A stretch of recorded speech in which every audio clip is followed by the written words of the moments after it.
Okay, hello everyone. How are we all doing? Let me just wait to let a few more people come in before we start this stream officially. I'm just making sure all the levels are okay. Let me know if the volume's good in the chat, guys. If you need me to make it a bit louder, maybe I need to be a little bit closer. Just let me know. But yeah, guys, it's International Clown Week. It's almost the end of it. In fact, it's from the 1st till the 7th of August.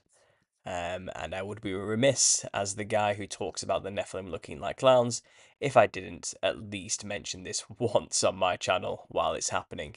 And I have a fun little presentation today, just a very brief, short one, basically going into why we have an International Clown Week and where that comes from, and perhaps, maybe, the esoteric symbolism behind the whole thing, which has been purposefully orchestrated. But we'll see. We'll see. I may be clutching at straws with this one. I may be stretching a few things to get there, maybe. But it does seem like there is something suspect going on with this whole idea of a clown week and a week dedicated to venerating those who dress up like demons, from my perspective. But yeah.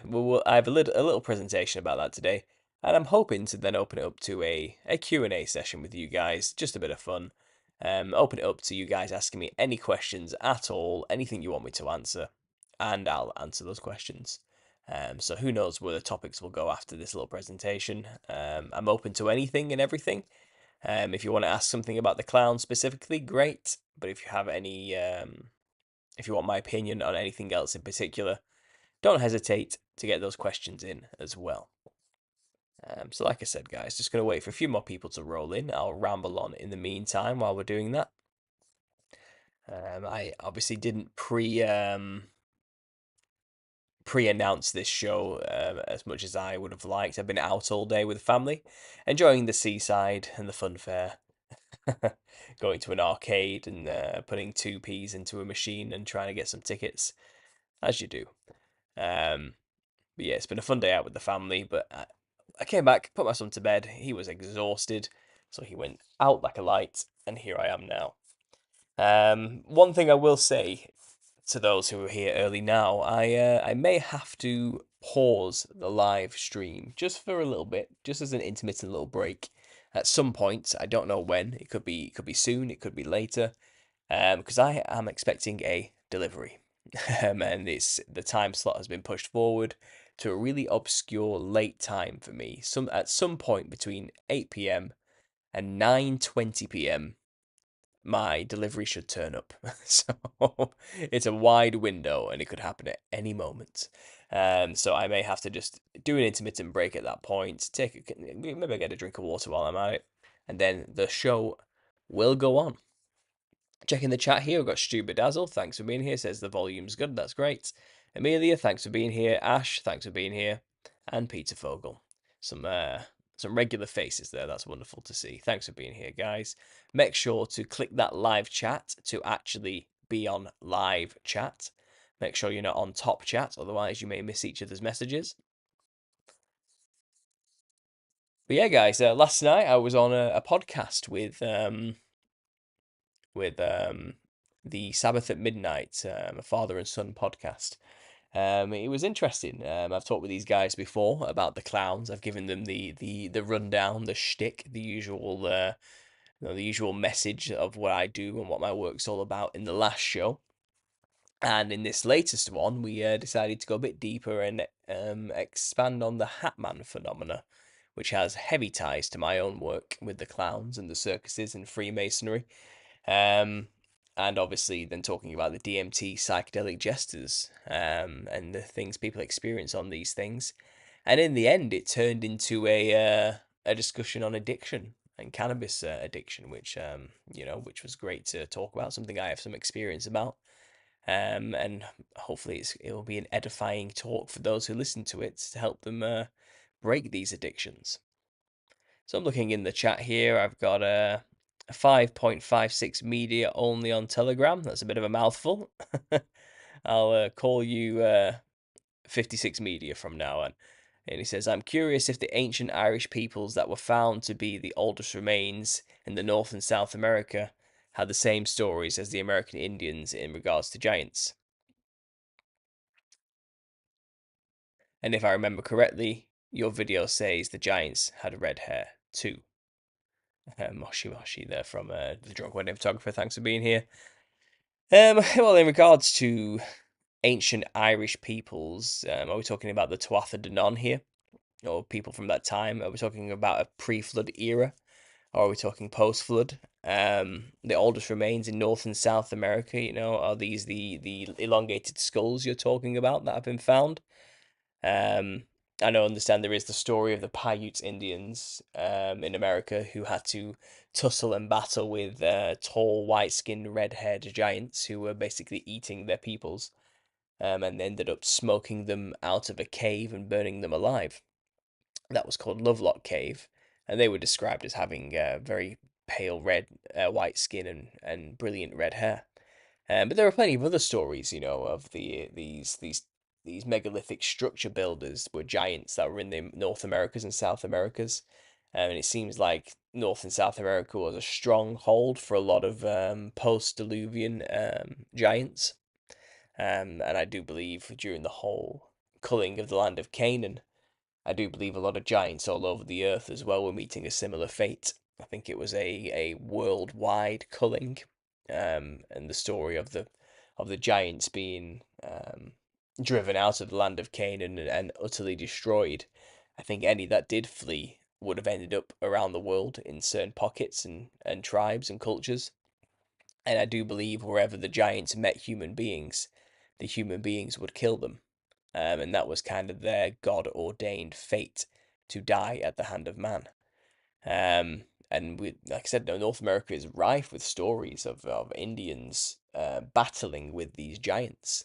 These Indian tribes, these Native American peoples, just constantly in loggerheads with these other giant tribes that are scattered throughout the lands. And it always came down to the peoples to basically fight back and kill them. Someone was telling me one story, which was in a book, and I'll have to dig all the info about this up because I want to use it in my own book. But off the top of my head, off the cuff now, I remember being told and reading about a story of a particular tribe in America who was dealing with these giants, these monstrous looking giants that were kind of like did trade with their tribe and often like came and sat around the campfires type of thing, you know what I mean, and kind of melded with them a little bit. And it's kind of like these Indian tribes would just put up with them because they had no choice, they were kind of brutish. Um, they had like a sick. They said these giants had a sick sense of humor, and it would make like them blush, and but they kind of you can't really like fight back against them because they're so huge. You know what I mean? And I think it got to the point where these giants were basically just like um eating the children, and I think like kidnapping the women and stuff like that. And the chieftain and the men of the tribes, stood up to the giants basically. And from what I gather is these giants who had a sick, twisted, jester-like sense of humor, and were doing these horrible things, didn't like the fact that this tiny, puny human had stood up to him. So these giants, in retribution for this insolence from these petty little people, was to basically utterly destroy this tribe, throwing them into the air, above the tree canopies and letting them just splatter on the ground, and that tribe was utterly decimated. There was nothing left after these giants were done with them, and what was left, was just scattered nothing, basically. And they were haunted by the memory of this and basically just drifted off into obscurity after this. They never truly recovered. So like I said, but these pocket stories of random Native American tribes having to deal with like a giant nuisance is really common, and it's not something we should look over. And the common descriptor is always white skin and red hair. It's always the same. It doesn't matter which tribe you talk to, really. But this whole description of them having a sick, twisted sense of humor was an interesting addition, and definitely adds to this whole clown aesthetic, jester-like aesthetic that goes along with them. So I thought that was interesting. Let's just check in the chat here. What else have we got?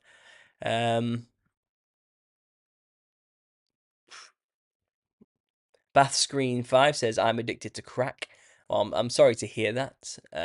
Like I said, maybe consider listening to the last live show I did yesterday on my channel.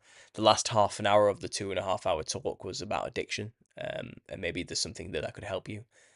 Um, how I dealt with my own addictions, and how obviously um, one of the hosts there was talking about his own addictions and issues as well. And I think a lot of it is trauma based. I think a lot of people are addicted to things not because they like the drug, but because they are trying to heal and mask and self medicate an issue with the mind, which has to do with trauma more often than not. Um, but yeah. Um, 56 Media says, I misspoke. Celtic peoples from the southern region of France, about 3k years old than Indian remains. Yeah, there were the Celtic peoples, which dominated a lot of the European region during that time. Yeah, they I did a show on it was actually an episode of the Nephilim Look Like Clowns. It was a recent one about the Cureto people of Portugal and some other cultures as well are in northern Spain, and they have Celtic origins. Really old Celtic pagan origins, and one of their pagan Celtic rituals made it through to the modern day, and it's called the Cureto. And these people, what they do is they dress like these multicolored blue, yellow, and red and green. Sorry, these green, yellow, and red furry monsters with these red masks with this crazy. They look insane, and they cover themselves in bells and everything. And they basically, for a week out of the year, they run through the streets causing chaos, clanging their bells at women, and chasing after the girls and stuff. And these men put on these costumes and they willingly say, they're basically getting possessed by the devil. But the origins of this ritual go way back to their Celtic roots, and the pagan origins of all of that. But this the thing. Just because there are a load of ancient cultures out there that predate one or another doesn't mean they're actually special. I think a lot of people hold a lot of weight to older cultures and romanticize them in some way. But from what I've gathered from the creators' aesthetics, they're actually not very different from the same folk traditional garb and rituals we find in the Indic regions or in the Asiatic regions, sorry, the oceanic regions, of Polynesia and Australia and New Zealand. And then obviously all the way up through Asia, Mongolia, all the way through to Siberia and Russia, they all have these similar folkish traditions that aren't Celtic, but have their own ancient history and roots. But the aesthetics are the same. They're all venerating the same entities in their ritualistic garb. And you can see a lot of pictures rolling through the screen right now as examples. They're all from very different cultures, but they all fundamentally are representing the same thing, just with their own stylistic, um, artistic flourish, shall we say. But I hope that gives you a little bit of an overview of my opinion on these type of things. Um, Nina, thanks for being here. It's good to see you. I remember I forgot, Nina, you requested in my email, didn't you, to get some pictures of my wedding. I will send you links to get all that. I just haven't had a chance to get onto my computer yet to compile those images and get them in a format that I can easily send to you, because they're quite they are high memory, the high quality images, and they're actually quite heavy on data. So I'll have to get them to compress for you and maybe put in a place where you can download them, maybe a Google Drive of some kind.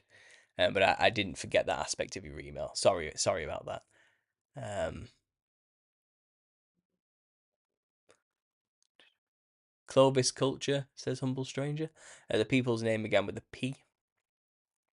I'm not sure. I'm not sure. Second came across the research 15 years ago and can't find it now, of course. Sorry, first came across the research.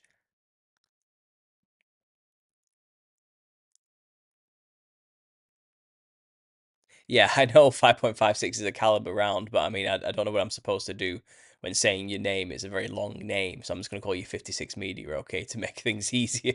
But yes, I'm aware that it's a caliber of a round here. I don't recall the archaeologist's name, but she was a female from France that discovered the first Native American but legal reasons they had to claim it was Indian, so she went to South America. Right. Okay, well, yeah. I'm sure archaeologists have made all sorts of claims throughout the years, but interesting. Fully agree. Brilliant. Is Halloween a huge deal in the UK, where it originated from? Says Humble Stranger. Halloween is just a bigger deal here as it is anywhere else. Samhain, as it's originally known in its pagan roots and origins. Um, but it's as far as Halloween goes, we generally tend to book ourselves a slot at a pumpkin patch, take our kids to go and pick out a couple of pumpkins and carve them, for a bit of fun. And the kids dress up like demons and monsters and go knocking from door to door saying trick or treat, just like everywhere else in the Western Hemisphere. Um, it's not a holiday of any kind, but it's something that we definitely do every year, and I don't see it as a ritual dying out anytime soon. Obviously, it's just a bit of fun for the kids, is how it's understood and interpreted and acted out by most people. But people need to remember as well that that day itself, Samhain, is a high pagan witchcraft holiday day, and it's used rituals are performed on that day involving witchcraft, and that's what it truly is, while we're out there dressing in our monster visages, having fun asking for candy from people. Um, we have to remember that those who venerate the ancestor spirits all around the world dress like the thing they're trying to evoke. So we should be wary about what we choose to wear and what our intentions are in that respect, Um, it's a shame, that our culture venerates so many pagan traditions and holidays in such a commercialized, hidden, exoteric, misunderstood way, But yeah, Halloween is just as big here as it is everywhere else in the Western Hemisphere. Absolutely. Um, right, there we go. I think I've caught up with the chat, guys. So, well, I've got a few people in here now. I've got a bit of a brief presentation for you all. Obviously, it's International Clown Week, and someone brought this to my attention at the start of the week. It's from the 1st to the 7th of August is International Clown Week, and I couldn't believe this. I couldn't believe this was actually a thing. I haven't even heard of it until this year, but apparently it's been going on for a while. All right. So I looked into the history of this thing, and I've been trying to basically try to understand why this happened, and I looked as well into the dates, that this is being announced, and is there anything special going on during this time on the pagan calendar and stuff? And it turns out there are a few random connections I started to make as I went through this, which made me wonder, hmm, is this another example of Nephilim worship hidden under something fun and innocent and for the children again, Um, Sorry, Lucas Williams asks, found your channel recently through someone commenting. I appreciate Gary Owain's work as well. When do you complete your book? The book probably will not be completed until the end of the year. I hope it may bleed into the next year, and then obviously all the stuff that comes afterwards, second draft stuff, copyright issues, getting book covers figured out, publishing, and that will take time as well. So it could be halfway through the next year when the book is available fully, hoping, but I'm a third of the way through the book. I'm up to chapter 13, and I've mapped out, I think 36 chapters. So I'm a third of the way there. I'm making steady progress, but I want to get it right. But yeah, I may do a reading later on from where I'm up to, or show you guys where I'm up to with my book. But yeah, thanks for joining in, Lucas. I appreciate that. Anyway, back to this International Clown Week. So I'm going to flip the screen, and I'm going to share with you just a few tabs I've had open for a couple of days that I've not bothered to close because I wanted to just share this with you guys. I didn't know if it warranted making a full video about or anything, for the series, but it's definitely something extracurricular worth sharing with you guys, on the side. So if I just share the screen here, there you go, that's what I see. And I have some tabs. So here we go. Let's see let's just start with the basic interpretation from Wikipedia. All right, so it says here International Clown Day is celebrated each year on the first week of August as a tribute to the first recognized group of organized clowns. Clown groups often celebrate the week with special activities such as performing volunteer shows or having their local mayor declare the week as a city celebration to coincide with the National and International Clown Week. So that was a pretty basic description. It's just a week dedicated to clowns, basically, is what he just said there. Clown Week was celebrated on a limited scale in the 1950s. In 1966, the first International Clown Week chairman was appointed by Ray Bickford, president of Clown Club of America. In 1967, Clown Club of America members were urged to write to their congressmen and senators requesting a presidential proclamation naming July 21st to 27th as National Clown Week. In 1969, a resolution was introduced after clowns met with Senator John McClellan of Arkansas, who was chairman of the United States Senate Subcommittee on the Observances of and Holidays. Success was finally achieved. Concurrently, Bill Boom Boom Bailey was an original member of the Clowns of America when it was founded in 1967. Bailey was named the US chairman of National Clown Week for that organization. Because each year a chairman had to be chosen in each state to ask their governor to issue proclamation honoring National Clown Week, Bailey pushed for National Clown Week publicity. He convinced Congressman Gamatz of Maryland and Congressman Myers of Indiana to introduce a joint resolution in Congress establishing National Clown Week as an annual event. He lobbied the U.S. State Congress and organized a visit by clowns to the Senate building in Washington, D.C. Then, on October 8th, 1970, Public Law 91-443, under the 91st Congress, JJR 26 was passed by both the House and Senate and was sent to President Richard Nixon for his signature.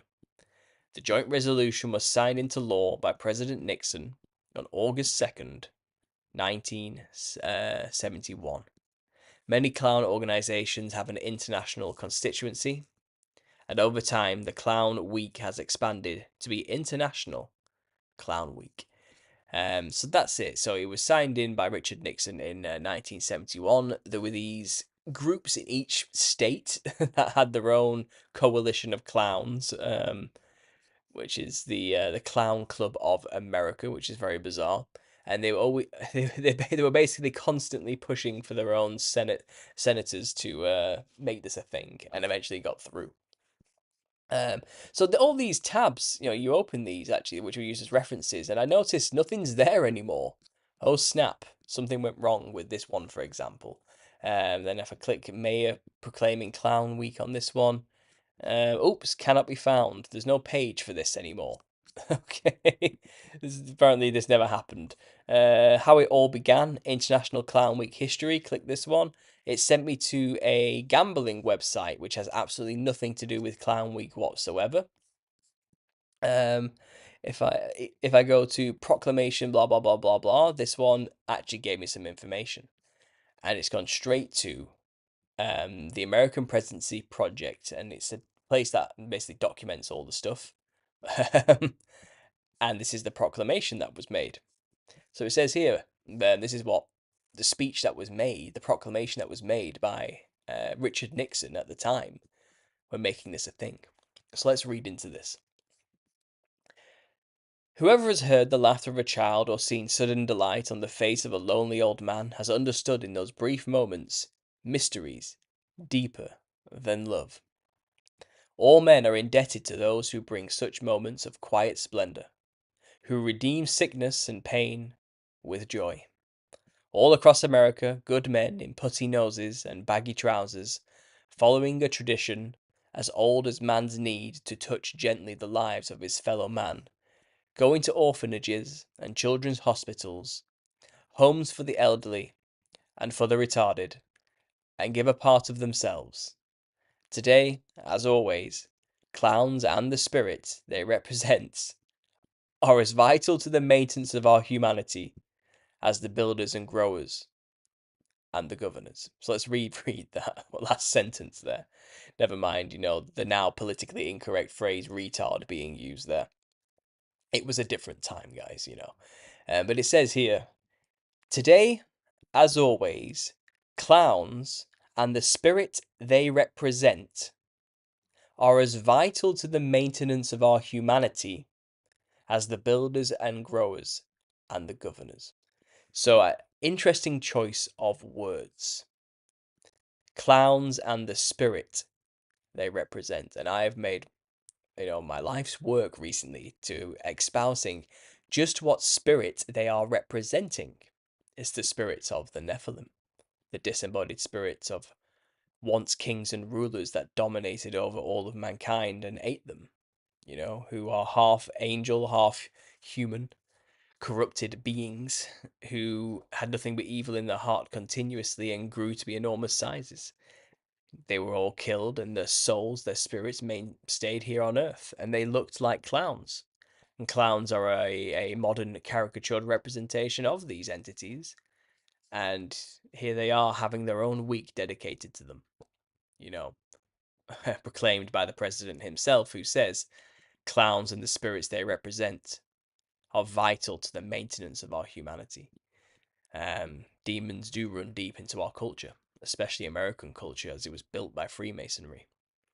So it cannot be ignored, that they use this language.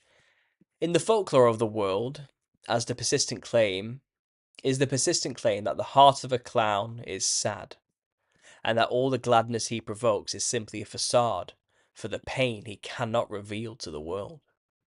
In the myth is the kernel of reason. In the myth is the kernel of reason. The clown leaves happiness where he goes, and takes misery away with him. Yet we cannot suppose there is real truth to the myth, for surely the laugh makers are blessed. They heal the heart of the world. To call public attention to the charitable activities of clowns and the wholesome entertainment they provide for all our citizens, the Congress, by a joint resolution, approved October 8, 1970, Public Law 91-433, has requested the President to designate the week of August 1st through August 7th, 1971, as National Clown Week. Now, therefore, I, Richard Nixon, President of the United States of America, do hereby proclaim that the week of August 1st through August 7th as National Clown Week. I invite the governors of the states and appropriate officials of other areas under the United States flag to issue similar proclamations.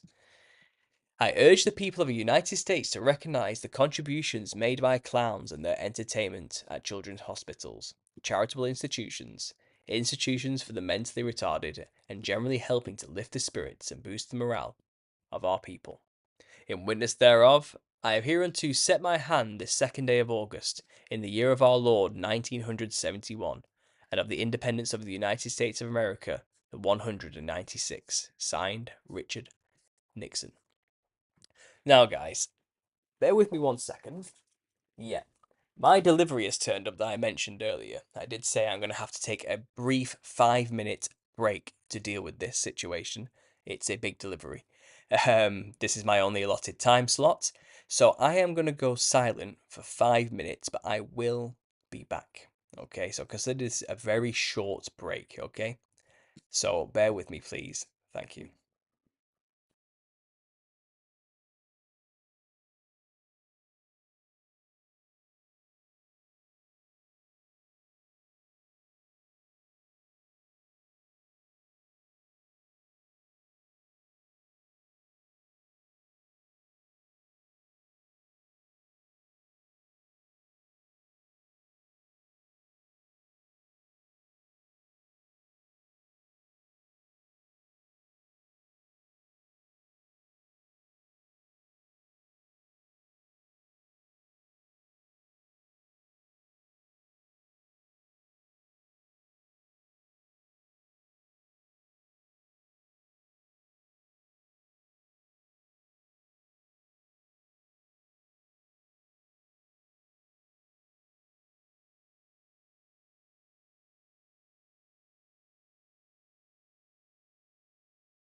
Okay, everybody, I am back. Sorry about that short intermittent break there, but let's crack on discussing what we just read. Okay, so we read the proclamation of Richard Nixon bringing into law a celebration every year of the clown. And let's just reevaluate some of the language we actually saw there because I thought it was quite telling and bizarre. So, first of all, like I mentioned, this whole clowns and the spirits they represent are as vital to the maintenance of our humanity as the builders, the growers, and the governors. So the clown, as a symbolic representation of the Nephilim, the clown and the spirits they represent, the Nephilim themselves, are vital to the story of mankind and the plan they have mapped out for us. It's basically how I can interpret that. The Nephilim themselves were the builders of all these megalithic structures and of basically the world we know as today. They were the growers, of well, symbolically you could say they simply just grew and grew and grew to be incredibly tall on a very basic level, if that's what he was trying to say there in a tongue-in-cheek way. But as governors, they were kings and rulers. So it's kind of like, is this a hint and a nod and a wink, wink to we're going to try and put you back into these positions of power again. It's talk about the folklore in the world has this persistent claim that the heart of a clown is sad. And all the gladness he provokes is simply a facade for the pain he cannot reveal to the world. Is this kind of like a sympathy for the devil thing? And that the Nephilim wander in dry places, as disembodied spirits, and they yearn for a body, and they are basically in a form of hell. So the heart of a clown would be quite depressed and sad, I imagine, symbolically speaking. And this whole idea that the gladness a clown provokes. Now, is that really the case?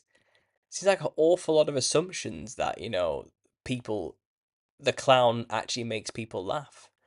Because I don't think they're that funny. I think they've just kind of told us clowns are funny and they've repeated the lie enough for them people just to agree and nod along and say so. But some of these photographs I've shown you, children scream in horror and recoil in horror at the presence of clowns. And I don't think clowns are really that funny. I don't think the slapstick stuff they do is that humorous. And maybe it was humorous to a certain people of a certain time, but I think those certain peoples of that certain time period when clowns were first created and considered funny, I think they were absolutely batshit insane. Like, I think the people of that era, what they thought was cute and acceptable for children is a horror show nightmare for us today. And there was clearly they were mentally deranged, scarred, deluded people back then, who maybe it was a harsh, brutal life. So what they considered cute and funny is just far removed from what we consider funny today. It was a different time. And just reading the rest of this, it's clowns and they entertain children in hospitals, charitable institutions for the mentally, disabled, and generally helping to lift the spirits and boost morale of our people. And it's kind of that sounds an awful lot like what the Shriners do. And the Shriners are a higher level offshoot of Freemasonry. Freemasons become Shriners after the 33rd degree, and then those Shriners have a clown sect within each shrine where they have to dress like a clown, and they obviously claim to be philanthropic. They donate money to children's hospitals and make their own children's hospitals, and they go and entertain these dying kids. And they all say it's for charity, it's for the love of humanity, it's a charitable effort. But when you consider that these secret societies invented the clown initially for their large scale invocation rituals, and they also are not, which we call a circus, by the way. That's what a circus is. It's a giant invocation ritual with people dressed up like demons, summoning them with the ringmaster in the center, who is the grand worshipful grand master who wears the hat.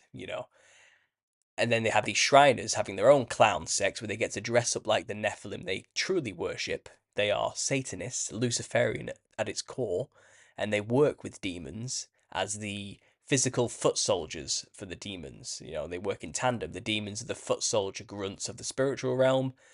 These secret societies are the foot soldiers and grunts of the physical realm to forward the agenda of the higher beings, such as the fallen angels and the rebellious angels and Lucifer.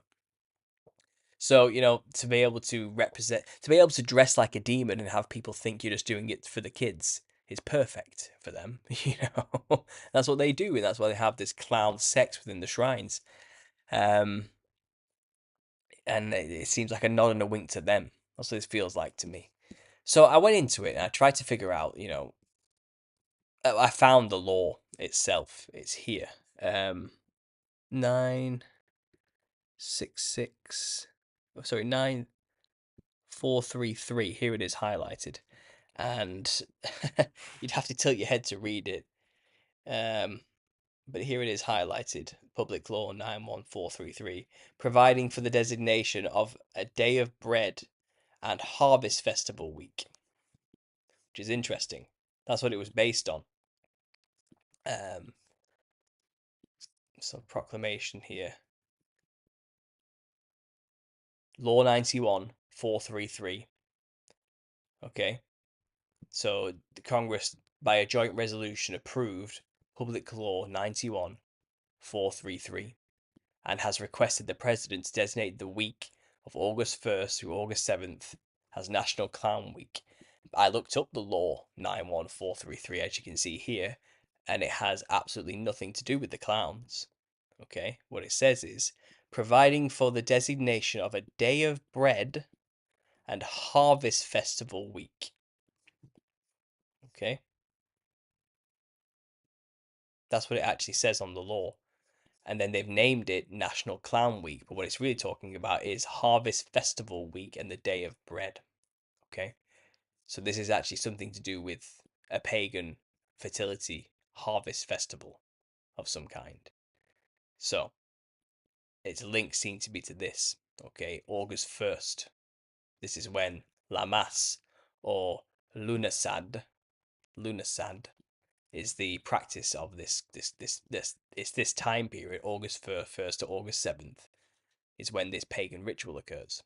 So Lamas, known as Lunasad or Lunasad, is a pagan holiday and one of the 8 Wiccan Sabbats during the year. Each Sabbat marks a seasonal turning point. The Sabbat occurs on August 1st. That's when International Clown Week begins, which is about halfway between summer solstice and the fall equinox. This holiday celebrates the grain harvest. Grain is a very important crop for most civilizations. If the grain was left in the field for too long, the bread made by the grain was not baked in time, families might starve. In early Ireland, it was not good to harvest grain before the Mass. If you did harvest before then, that meant that the harvest from the previous year ran out before the next harvest was ready.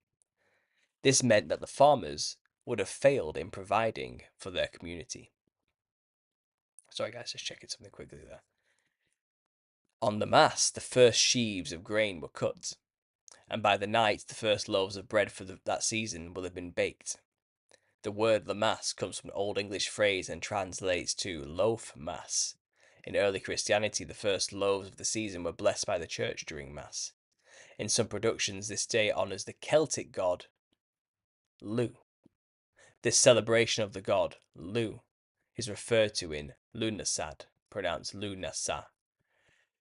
Lu is the god of craftsmanship. He is skilled in many things, including blacksmithing, wheel making, and fighting. There is some discrepancy as to why Lu is honoured on this day. Some tales say that it is the date of Lu's wedding feast. The other story says because he held a harvest fair in honour of his foster mother, Teltu, on this date. Modern day pagans bake bread and cakes to celebrate the historical grain harvest and subsequent bread making. Some observers celebrate with a harvest ritual. This ritual typically involves decorating an altar with symbols of the season. Some of these symbols include scythes because they are used to cut the grain, corn, grapes, apples, and or any other crops that might be harvested in this time. Some of these rituals involve casting a circle and saying some words that symbolize their thanks to the earth for the harvest. After the ritual, everyone there eats some bread together. They may also drink wine to wash it down to honor Lu. People make crafts and decorations for the house to represent his skills in those areas, and with most Sabbats there is feasting. This feast usually is prepared with one harvest crop at this time. if they have their own garden.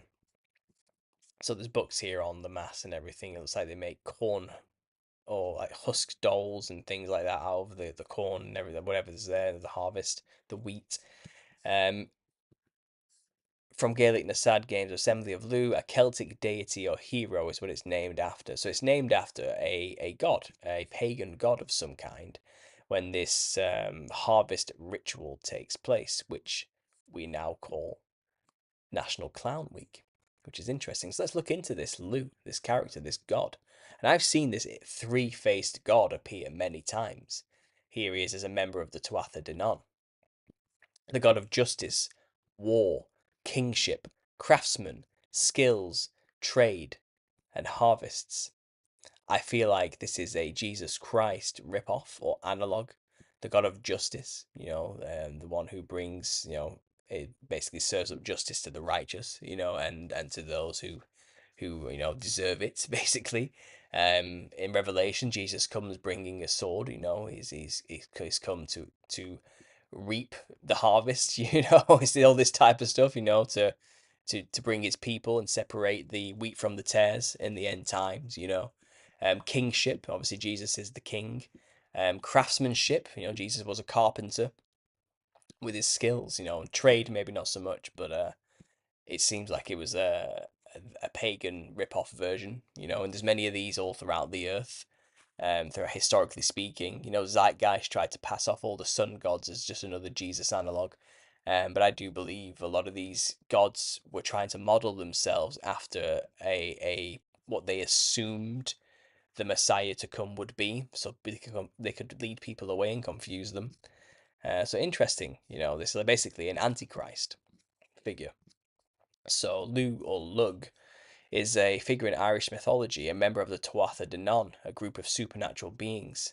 Lu is portrayed as a warrior, a king, a master craftsman, and a savior.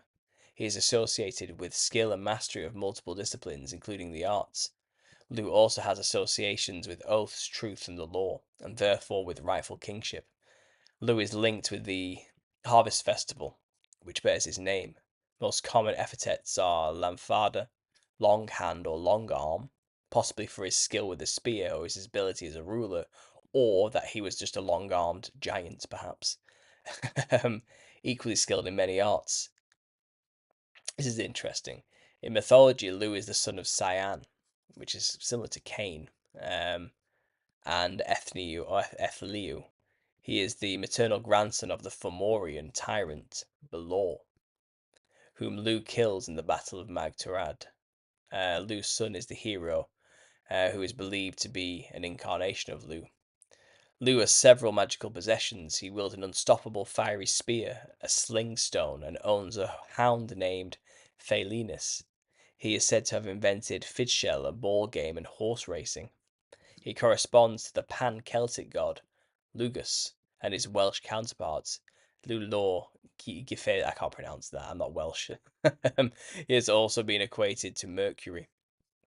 So he's a god by many names. He is basically a member of the pantheon of fallen angels, of gods, it seems, or he's kind of like an amalgamation of perhaps many different myths and stories together of a Nephilim of sorts. This whole idea that he's birthed from a Fomorian is interesting because the Tuatha De Danann were a warlike, dominating people who dominated Ireland and that region, and they were constantly at war with the Fomorians, which were like a group of demented, demon-like, twisted things, abominations, basically. So it's quite interesting that he's a mix of a monster with a I don't know what it says here. Very little information is given here, but he's clearly linked to these beasts of some kind, these monstrous entities that the Tuatha De Danann were constantly at war with. Now, I'm not saying that Tuatha De Danann were the good guys. No, no, it's evil battling evil, and it's not dissimilar from, let's say, the war between the gods of Olympus with the Titans. It's the Tuatha De Danann at war with the Fomorians. It's a very similar dynamic. These powerful angelic beings fighting these lesser giant monsters. And that's basically the Olympians fighting the Titans. It's the fallen angels having to fight their own Nephilim offspring. Um, I think that's the same story, and Lu comes under the Tuatha De Danann, so he's clearly some kind of fallen angel, a watcher of a kind, you know. Um, yeah, and no, the Tuatha De Danann are a fascinating one. And if I just quickly bring up Gary Wayne's book here, I've got a copy on my computer actually. Sorry, let's close. I don't need that open anymore. Don't save that. That's my thumbnail for this video. But if I can find the book quickly here, I'll just quickly see what Gary Wayne said about the Tuatha De Danann because he's gone to great extents to talk about it. Don't mind my screensaver here. It's just one of the many screensavers that roll through of the Nephilim examples I've found in different cultures. I'm probably going to make a video on this one soon. But if I just go into YouTube and books, and I've got some here. I've got a copy of Gary Wayne's book here, and if I just search Tuatha De Danann,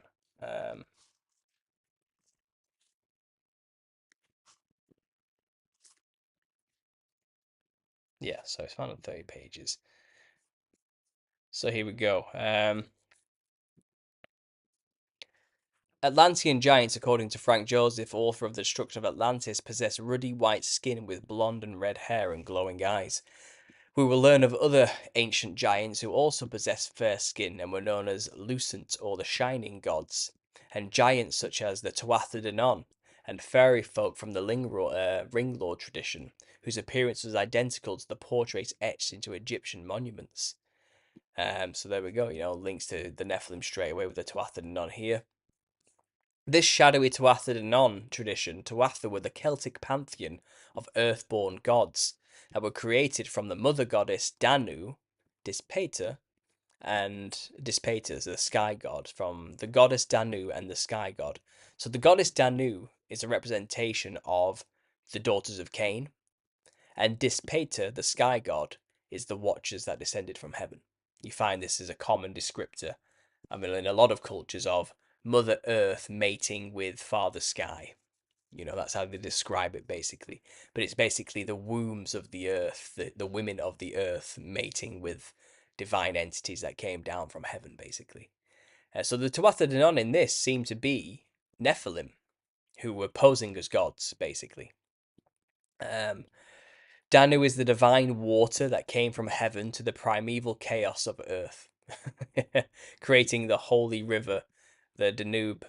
She fertilizes the holy oak tree that produces the Tuatha De Danann. So you can see it's all sexual symbolism, isn't it?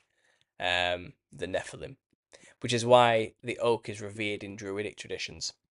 Even more important to this point, the evergreen tree is always seen as a symbol of immortality because it's always green. So he goes on there about other things. So let's keep going, see what else he says about the Tuatha De Danann as we go through. Let's keep going. The Irish and Welsh legends articulate a remarkable history of giants descending from the Tuatha De Danann, which include Fingal and his son, as well as the famous Jack and the Giant Killer. The Tuatha De Danann were fairy folk that settled Ireland sometime after 3000 BCE. Ireland, as you will recall, was part of the Atlantean Empire ruled by Eamon. Tuatha De Danann were the divine children of the matriarchal goddess, thus making them a Nephilim race. They were a magical race of gods with human personalities. They argued, killed, got drunk, committed adultery, and acted jealous. The Tuatha De Danann reigned until they were driven to the other world by the Milesians. Irish legends speak of the Tuatha De Danann descendants driving out the Fomorians, who were also giants. The Fomorians allegedly were a race of monsters descended from Noah through his cursed son Ham. It would appear that Ham's curse is the root cause for the mutation into monsters. Fomorians were hairy, a Nephilim trait, had one eye, sometimes one leg, and were similar to the Greek Cyclops. So that's interesting as well. What else has he said? Keep going. Cahill noted that the Tuatha De Danann devolved in mythology from a race of giants to the little people, fairies, and leprechauns, as some form of euphemism and disguise for their true nature. Interesting. Talk about aliens there, I think. Yeah, so fairy folk and fae folk, all that stuff comes from the Tuatha De Danann root. Druim is defined as a prefix for a high and narrow place, while Cain in ancient Irish was defined as fine, good, beautiful, and fair. The fair Celtic, or the fair Tuatha De Danann. When the sons of Mills invaded and defeated the inhabitants, the Tuatha De Danann, the sons of Mills, then combined with the Tuatha to become the modern fairy folk, the Sidis, and or the Celts. Interesting. So it seems like the conquerors then mixed with these giants, these Tuatha De Danann that filled the land and created even more abominations. Obviously, we hear in the times just before the flood, there was a lot of mixing of kinds going on, and it seems like that was a part of it. Yeah, so Gary Wayne talks about these a lot all throughout his book, which is interesting. That's just a brief overview I can give you there of the Tuatha De Danann, the links to the Nephilim. But what we're trying to say here, is that this International Clown Week is linked to the god Lu, who was obviously a part of the Tuatha De Danann, who were Nephilim basically. So International Clown Week is in honor of the Nephilim god Lu, who I have said look like clowns. The Nephilim looked like clowns with red hair and white skin, you know. So International Clown Week is literally set during a time where the pagans celebrate a harvest festival dedicated to the Tuatha De Danann god Lu, who looked like a clown. So I think those connections are crazy, but I think it's all connected. I think I'm onto something there. Okay, and if you don't want to know that Richard Nixon is a part of the whole thing, well, here he is sat at the Bohemian Grove. He's one of them. There he is.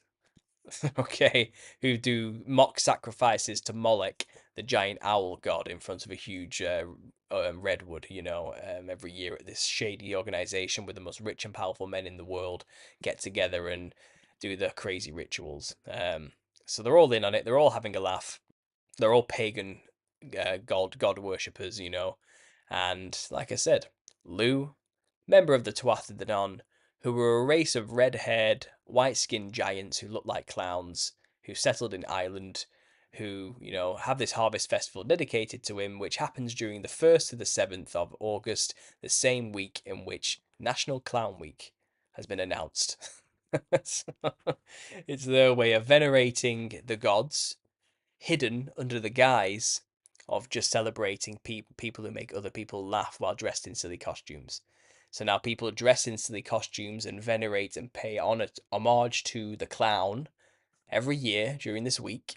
But what they're really paying homage to is the Tuatha De Danann god Lu, who is a Nephilim.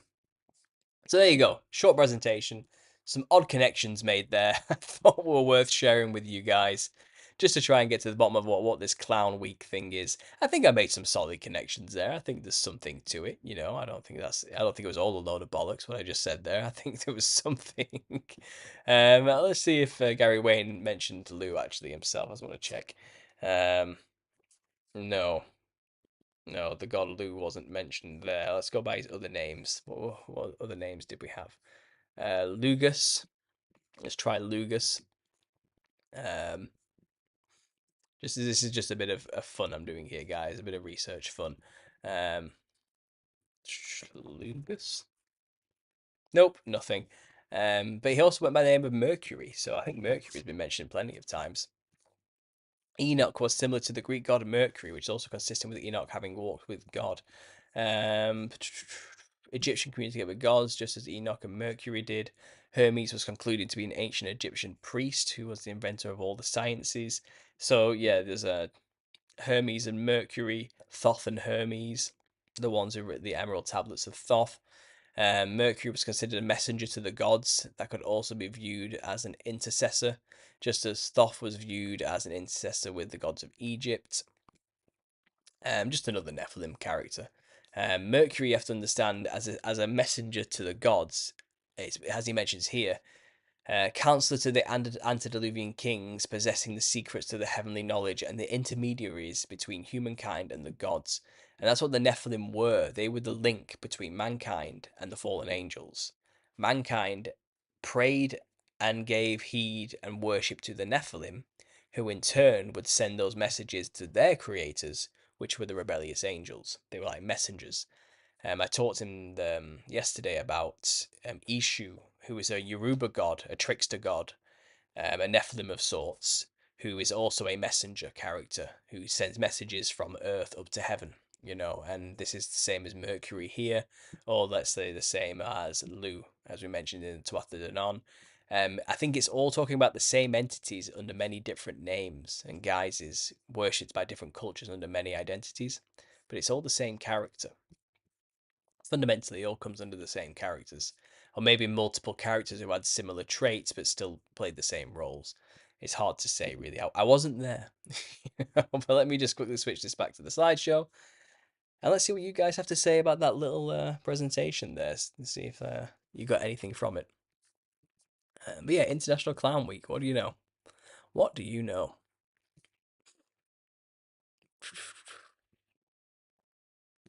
Talking about addictions, right?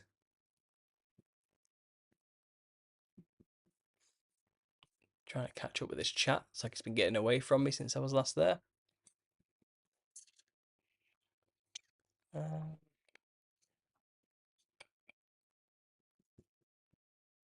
What's wild is how the clown in Navajo ceremonies symbolizes mankind, not the gods or their children. Well, that's what they think.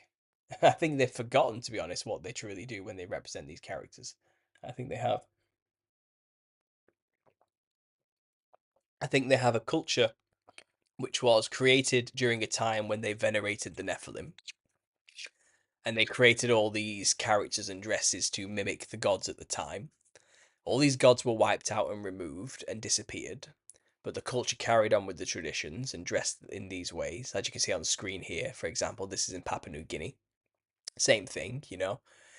And as time has gone on, they have forgotten why they dressed like that, and they've reinterpreted why they have dressed like that to be, well, it must be us. We must be representing ourselves, and then they philosophize and come up with strange justifications for it.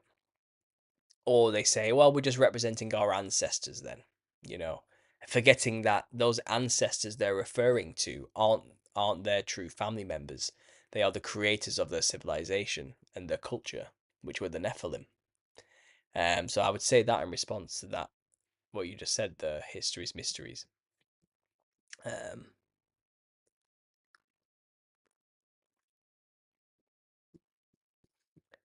we've got That's Nuts from Kanga Kong. I've noticed the clown plays a big role in Imperium celebrations. Interesting. I bet there's some interesting stuff in the Wayback Machine for those sites. Yeah. Isn't that again strange when I was showing you that all these sites don't exist anymore? Like supposedly the sources for why we do this. And I think it's interesting that the law that we call International Clown Week, when you look at the documents, has nothing to do with clowns. It's talking about Harvest Festival specifically, and they've called it International Clown Week. But what the law is truly there for is to venerate and celebrate and make it a national holiday for harvest, which is just bizarre. But you saw the paperwork, you saw the receipts. That's what it was truly about. No mention of clowns anywhere. Um, Hi Paul, I don't know if you know about the Wayback Machine Internet Archive, but I save everything I believe to be important as often as I can. I'm aware of the Wayback Machine. I'll have to use it on that. Yeah, I have, but I am aware of it. If you do this when you find these pages you happen on your research, you'll never have to be hobbled by disappointing pages like this again. Oh, yeah, okay, fair enough. I should have done my due diligence on that one and perhaps checked out the way, but it's just an effort to use a Wayback Machine, and I wasn't in the mood, to be honest. We should create an anti-clown party. Someone's saying here. Well, I don't want to get too overzealous and extreme about the whole thing, to be honest. Um, Sorry, I've lost the chat. It just went weird on me, and I've just had to get it back. So bear with me a second. We should create an anti-clown party. Where is that? Where is that? There it is. I've caught up. Just stick to pet therapy. Okay. Mad Dog, that's wild. Yeah. Don't look up balloon popping. I'm not sure what you're talking about there.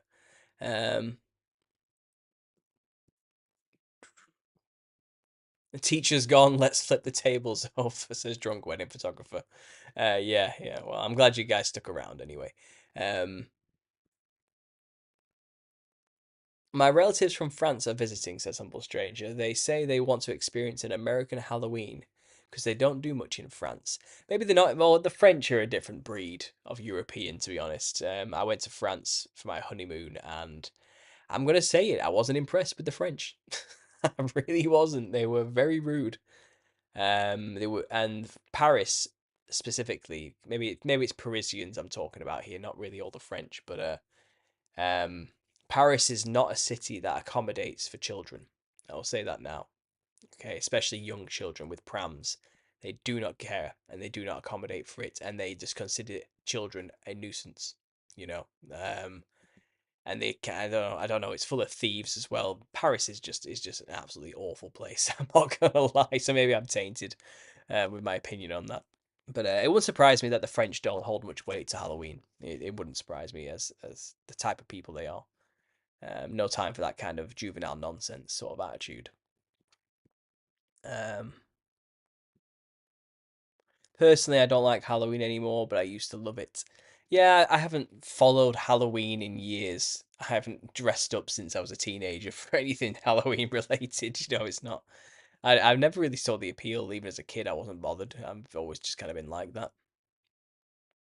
Um, Best they don't experience an American Halloween, aka Slut Day. It's a pathetic shame, as I'm sure you're aware. Yeah. Is Boris Johnson a human chimp hybrid? No, I don't think so. I looked it up. The only thing I saw was ways to pop a balloon. I'm guessing you must be referring to someone female covered in balloons at a stag party. Interesting. Like Savile.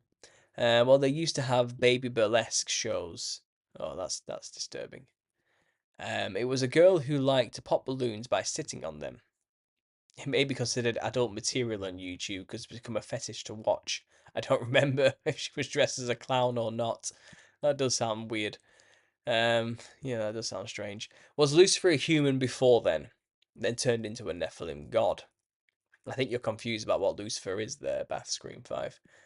Lucifer is an angel, is a seraphim angel who was next to the throne of God. He rebelled um, and was cast out of his position by the throne of God to the earth. Uh, Angels can take any form they want. They are spiritual beings. They can be both male and female, and they can take the form of a human if they wish, in whatever form. They can take any. They are shapeshifters. They are way beyond our capabilities, as physical beings. They are beings of light and form and refraction, and they can become whatever form they see fit and interact with this world however they wish. They are extremely powerful beings, second to God in that respect. Just they were right there next to the throne. Um, so that what he did was convince other angels, other seraphim class angels, to mate with the daughters of Cain. That then produced Nephilim offspring, who then were put in positions of power and rulership over all of mankind. But the Nephilim answered to the fallen angels. They were there in positions of kingship and rulership at the behest of fallen angels above them. They answered to them. So what the fallen angels told these Nephilim kings to do, the Nephilim kings then did and imposed it over humanity at the time. It was a hierarchical structure, okay? The Nephilim rebelled against their own parents eventually, the fallen angels, because they wanted to be the only gods on earth. They didn't want gods above them, which were the angels. So the angels were then at war with their own children. And this was a part of their punishment for creating them. They had to kill their own children and watch their own children kill each other in basically struggling for power, wanting to be the only giants around, the only ones worshipped as gods. The Nephilim weren't that intelligent, from what I'm gathering, basically, just very prideful and stupid and short sighted. Seems to be the general consensus, anyway.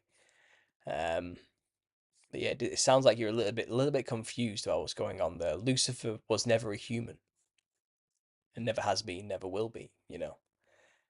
Uh, Spring Hill Jane, yes, I finally caught alive. Excellent, glad to have you here. Kanga Kong says Lucifer was never human. He hates humans, though. He was an archangel, the highest ranked angel. Yeah, exactly. So she answered the question before I had a chance. There you go. No, he was an angel and can no longer use his angelic name, Lucifer. but now known by many names, including the devil. Yeah, I suppose that's one way of putting it. Um, in Alaska, they call it an Alaskan pipeline. I have no idea what that's on about. Counterfeit of the triune god. Yep, that's what I'm saying. The three-faced, the triune god. There is a guy out there. I can't remember his name, but he's obsessed with exposing the god Janus, or Janus as he calls it, and it's the three-headed god. It's a god by many names. It's represented all over the place. Um, Again, it's an antichrist figure, I'd say. A pre. It's like an example, because this is the thing. I do think a lot of these high-ranking angels were privy to God's plan before they rebelled, and they knew he was going to send a Messiah to save mankind at some point. And they roughly understood how that was going to be, kind of. They had a loose idea. So I do think a lot of these rebellious angels at the time did their best to recreate and represent the Nephilim gods and themselves as something of a Messiah-like figure by giving themselves these specific traits. You know what I mean? That could be associated with the coming Messiah to confuse everybody, and so people don't really know who the Messiah really is when it turns up. But God, in His infinite wisdom, what actually happened in the end was far removed from what these copycats tried to do. And it worked, and they lost. But you see a lot of these copycat messiahs all over the earth in these strange God descriptions. Certainly, a lot of people have used that as a way to basically say, "Yo, well, Jesus is the copycat. All these gods did it before him. Jesus is nothing special because of it. He's just mimicking all these other greater gods from the past," type of attitude. And that's just not how it works. It's a lot more nuanced and complicated than that, unfortunately. This is an agenda a long time in the making. Um, they're taken by the way of the world and not the Father's kingdom. Yeah, yeah. Talking about fetishes there.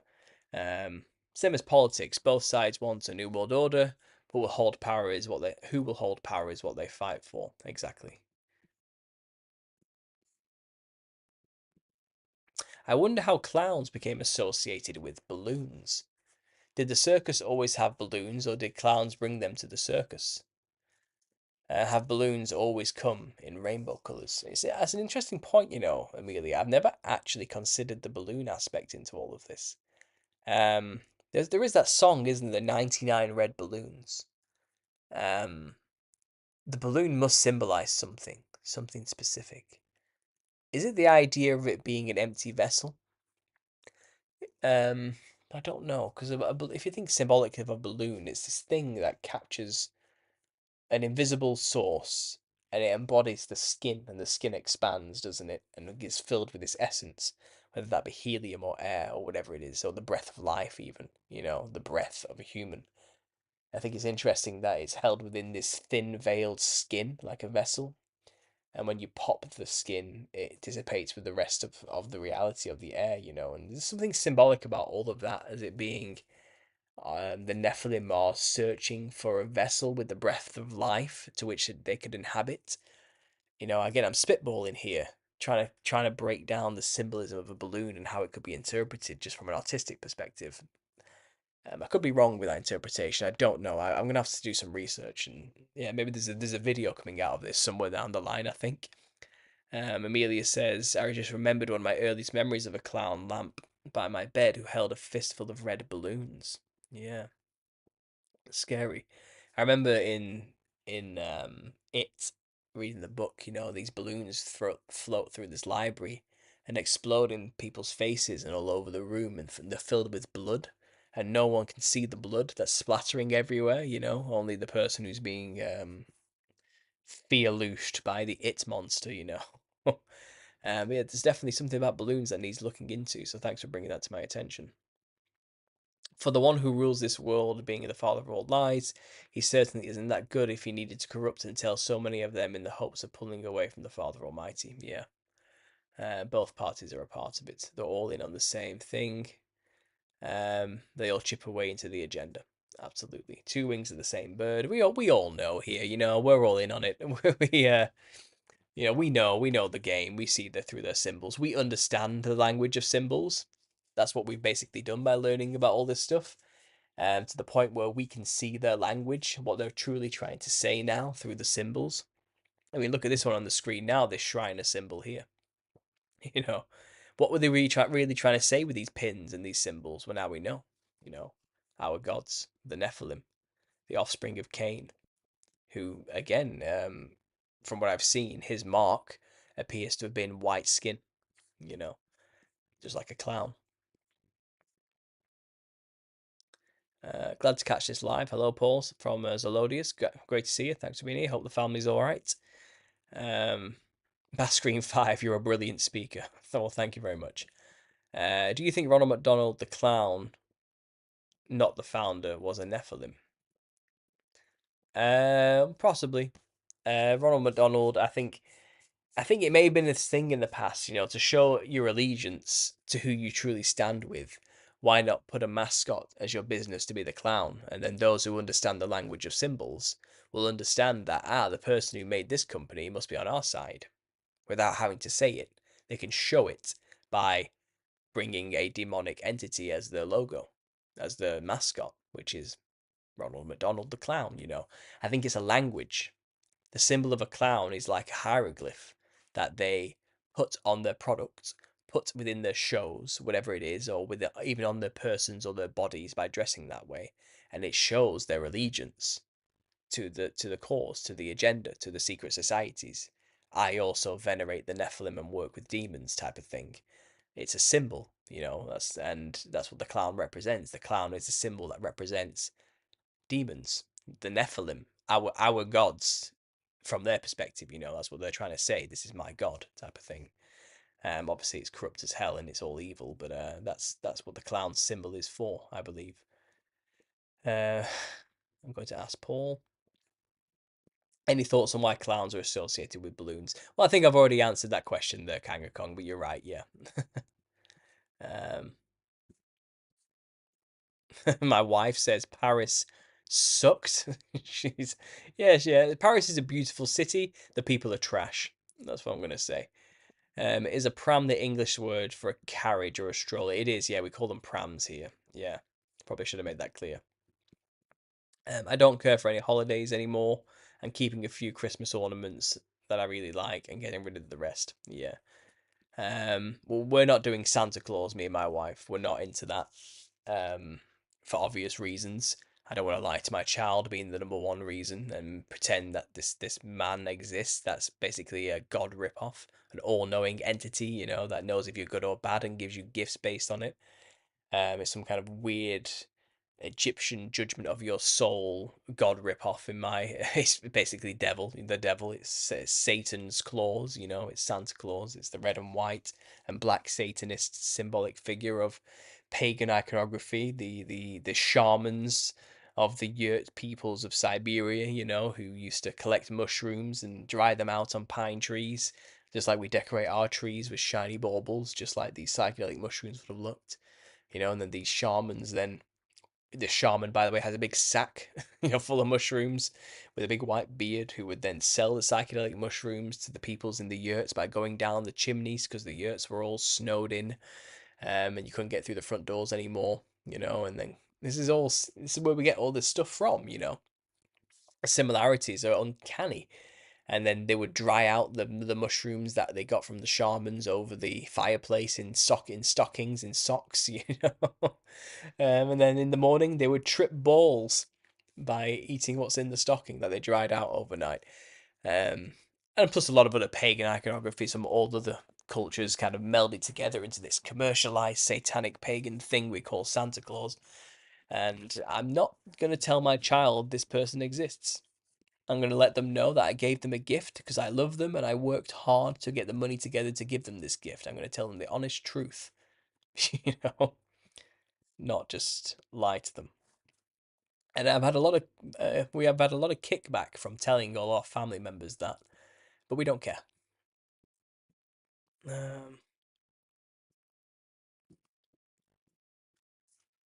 They are my in-laws from Paris. Rude is accurate. I don't even want to go there to visit, sadly. Yeah. The French are a whole. They're just a different breed. That's all I'll say. They are. They've got that revolutionary attitude about them, from their own revolutionary wars. Um, but I don't know, the socialism has destroyed them. Let's just say something like that, I suppose. Um, a baby buggy or a carriage, yeah. Christmas feels like Odin and Mammon worship. Yeah, Odin's another character that Santa Claus is based on as well. It's many pagan things just mashed together into a Western commercialized character. And then Coca-Cola made him red when he was originally green or blue or something. I don't know. It's all a lot of bollocks. Did you watch that video with the German ballet Bauhaus? What did you think of it? Yeah, you did send me that, didn't you? Yeah. I remember seeing the outfits in that. Sorry, it's been a while since I've watched it. I might have to rewatch it again, but I do remember you sending me that. Um, so I have no opinion on it right now. But AL, I will rewatch that and perhaps make a video about it or mention it in next week's live show. I apologize, but I did catch that. And it did look pretty psychedelic, to be honest. But a lot of modern art is. A lot of art this day and age draws on ancestor worship iconography, so it's hardly surprising that it was there. I thought Janus was the two-faced god. You said three-headed. Oh, maybe I'm wrong. Sorry. Yeah, maybe I'm wrong. You're right. It's the double-headed god, but yeah, you're right, Nina. I think it is the two-faced god. Now you mention it, I just saw the two faces and ignored the one in the middle when I was thinking of Janus there. But this triune three-headed god, I'm pretty sure I've seen him use that symbol when talking about Janus. So maybe I'm just wrong. Um, at Paul, yes, even the devil knows scripture, knew what was in store for some degree, hence the attempt to discredit the Father. People need to understand this as we know it to be. Yeah, absolutely. I think I'm catching up with the chat slowly here. I'm almost at the end of it. Taking of innocence, red balloons, adrenochrome. Yeah, it could be something to do with adrenochrome. Being like red shoes, a pedophile reference, perhaps. I'm gonna have to do some digging and research, guys, on the balloon to figure that out. But I'm not 100%. Casey did a breakdown on balloons many times and was associated with spreading disease. The government here has done that. Last time was during the eclipse about 8 years ago. Interesting. Interesting. I don't remember where I saw it. The Earth is not ruled by laws; it's ruled by symbols. Yeah, yeah. That's pretty much it. I think Manly P. Hall said something like that. I think, and I think it's also, as soon as mankind realizes how to read the language of symbols, mankind will see the world in a whole new light, type of thing. And it's all those Freemasons rubbing it in our face that we're idiots who don't know the symbols they use and what they mean, basically. um, Balloons are balls filled with air, Lord of the Air. So that's a Lucifer reference, maybe. It may be Thananox, maybe. They put disease microbes in balloons, hundreds, and released them during the eclipse. When everyone was outside looking up, they made up a noble excuse, which was BS. That is terrifying. On Paris, gorgeous architecture. Never heard good things about the people from those who have been. Yeah, I'm one of them now. Um, Santa never did bring me a pony. I'm sorry, LBK. What would be your advice if they tried to draft in the UK? I don't have any issues with the Russians. Um, to be a conscientious objector and take the punishment, take the time. I don't intend to die in these people's wars. It isn't going to happen. My wife's saying here, yeah, no, I'm not lying to my kid about Santa. That whole thing is creepy. I've only ever been looked at like a crazy woman when I've said that to people, though. Yeah. yeah, yeah, she's told me stories of co-workers at the time trying to put her down and make it. It's kind of like they peer press you into doing it, and they say things like, "Oh, it's just a bit of fun. It's fun to watch them. Their imagination. They're so amazed that these presents have turned up, and it's don't you want that for your children? And it's kind of like, yeah, but they're absolutely heartbroken, and their entire belief system is shattered when they realize that the only people they can trust in their entire lives, the parents, have lied to them their entire life. you know, I'm pretty sure that has some pretty traumatic side effects that they just don't want to look at and talk about. And I'm personally not willing to do that to my child. Thankfully, neither is my wife. Santa Claus is a perversion of Saint Nicholas. Khazarian invention, I believe, as Santa here in America was invented by Zionists, as well as many songs and such. It's got Santa Claus is many things. I will say that it has many sources. You're right. Um, I'm Eastern Orthodox, and we celebrate Saint Nicholas in December. As a youth, he spent his inheritance on charity, throwing gold coins in poor people's windows. Yeah. Well, that again, I think there may be they try to say things like, "Well, it's based on Saint Nicholas." I don't think it truly is. You know, yeah, I think, like I said, its sources are pagan through and through. Sorry, guys, just bear with me 1 second. I just need to check something. I might go silent for just a minute here. But my phone has been going off. I just need to make sure this is not something. Um, right, I'm back. There we go. Um, be a very good boy. TDWP. I'm not sure what that means. I agree with you 100%. I would never tell my child that if I had one. Exactly. He knows when you've been sleeping. He knows when you're awake. It's creepy. Yeah, I mean, it's a weird thing to point out that an individual like a god would be paying attention to stuff like that. But it's also a mockery of God, isn't it? You know, God isn't all knowing. He knows everything that's happening all at once, type of thing. And I think that's what it's trying to plagiarize there and make sound like a creepy concept. You know, it was Confucius who said the works is ruled by symbols, not words. Interesting. Red balloons remind me of matchstick heads as well. A single match is a Lucifer. Oh, I didn't know that. But I think the red balloon specifically has another meaning. Yeah. Interesting that the matchstick connection there. That is very interesting. Right, guys, I've caught up with the chat. So this is a Q&A now. You know, I've got a good number of people in here, I think. Let me just check the stats of what's going on here. I've got 30 people with us, which is a healthy number. So if you guys have any questions for me, ask them now. I'm going to stick around for another 20 minutes and then I'm going to round off this live stream then. So, do you guys have anything you want me to discuss? Any particular topics that you've been researching yourself that you want my opinion on? Any direct questions at all about my research or any other conspiracy topic? Now's your chance to bring it up, basically, and I'll answer as honestly and to the best of my knowledge as I possibly can. While you're coming up with some questions, I was considering this concept of clowns bringing laughter to the world, and I was thinking about the amount of energy involved with producing laughter, you know, um, and then I was also thinking about the connections between things like looshing, where these beings, these shadow entities, these demons would generate fear in their victims and then drain the victim of all their energy once they've generated enough fear from them. And I was thinking about the idea of crying and the amount of energy that is linked with when the person cries.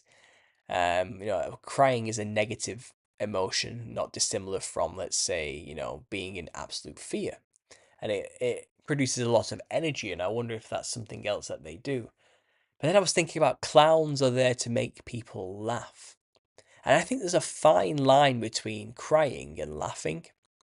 Because I got this idea from watching my son.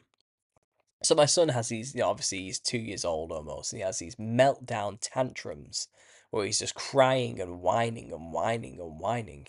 And then you do something, and that whine kind of molds into a laugh very quickly.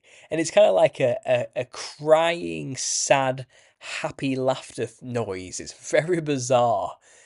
And you realize, it doesn't take long to switch from crying with despair to crying with laughter. It's the same muscles, it's the same actions, and there's studies here that people believe, the results of increased emotion, both of them, and by crying, the body attempts to return to a regular level of functioning, which is what laughter is as well. And some evidence suggests that the same parts of the brain control both crying and laughing. And then you think about this idea that demons are energetic vampires. Could they basically feed off our energy, whether it's through fear energy or whether it's through laugh energy? it doesn't matter. As long as they produce that energy, they will drain you afterwards and feed off that energy, and it'll sustain them in some way, you know. And this is basically the plot of Monsters Inc. as well. When you think about it, you know, they have based their entire society in this other dimension, using portals to our dimension. They scare children and use that scream energy to power their city. And then they quickly realize laugh energy is more powerful. So they switch from scaring children to making them laugh.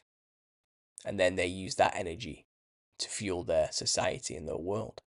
Is that not the same thing as what a clown does? You know, a clown is there to make children laugh. And if demons feed off energy, whether it's through laughter, whether it's through the crying of misery or the crying of laughter, is it irrelevant to the demon? Is it truly irrelevant? And then what is a clown but a perfect vessel, not only to represent a demon, and therefore to be able to manifest into the reality through the person wearing the demon's skin, the costume of a clown. So that person evokes the demon into the world, into the realm, through the vessel wearing its costume. And then that clown will either make the child laugh, or it will make the child scream in terror. It doesn't matter which result they get their energy either way. So just think about that concept, guys. Something I've been mulling around recently. What do you think of that? You know, yeah. So I'll leave you with that thought, and I'm going to go back to the chat. So let's see what's going on here.